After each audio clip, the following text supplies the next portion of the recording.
નર્મદા જિલ્લા વહીવટીતંત્ર, ગુજરાત પ્રવાસન નિગમ ગાંધીનગર અને એસઓયુના સંયુક્ત ઉપક્રમે આગામી તારીખ 9મી જાન્યુઆરી 2024 મંગળવારના રોજ સવારે 9 કલાકે statue of unity Ektanagar iconic સ્થળ ખાતે આંતરરાષ્ટ્રીય પતંગ મહોત્સવ 2024 યોજાનાર છે, જેની પૂર્વ તૈયારીઓ અને સુચારા આયોજન અમલવારી અંગે જિલ્લા કલેક્ટર શ્વેતા તેવતિયાના અધ્યક્ષપદે રાજપીપળા કલેક્ટરાલય ખાતે યોજાઈ હતી। આ બેઠકમાં આયોજન સાથે સંકળાયેલા જુદા જુદા વિભાગોને સોંપાયેલી કામગીરી, જવાબદારીઓ અને ફરજો સંદર્ભે વાકેફ કર્યા હતા। ગત વર્ષે સુંદર આયોજન થયું હતું, તે જ પ્રમાણે આ વર્ષે પણ લગન અને નિષ્ઠાથી કાર્યક્રમ પાર પાડવા અનુરોધ કર્યો હતો।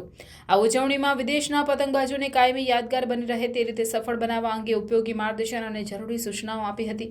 સ્ટેચ્યુ ઓફ યુનિટી એકતાનગર ખાતે યોજાનારા આંતરરાષ્ટ્રીય પતંગ મહોત્સવ 2024 પ્રસંગે ગુજરાત સહિત દેશભરના વિવિધ રાજ્યો તેમજ દેશ વિદેશના પતંગબાજો આ પ્રસંગે ઉપસ્થિત રહી મહોત્સવમાં સહભાગી બનશે।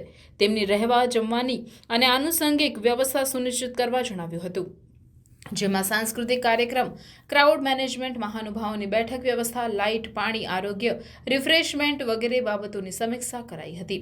આ બેઠકમાં જિલ્લા વિકાસ અધિકારી અંકિત પન્નુ, નિવાસી અધિક કલેક્ટર CK ઉઘાડ, એસઓયુના નાયબ કલેક્ટર દર્શક વિઠલાણી અને ગુજરાત પ્રવાસન નિગમના અધિકારીએ પણ બેઠક દરમિયાન કાર્યક્રમની વ્યવસ્થાને અનુરૂપ વિવિધ સૂચનો સાથે જરૂરી ચર્ચાઓ કરી હતી। આ મહોત્સવથી દેશ વિદેશના પતંગબાજોના અવનવા પતંગોના કરતબો માણવાના અદ્ભુત અવસરનો લાભ લેવાની સોનેરી તક મળી રહેશે।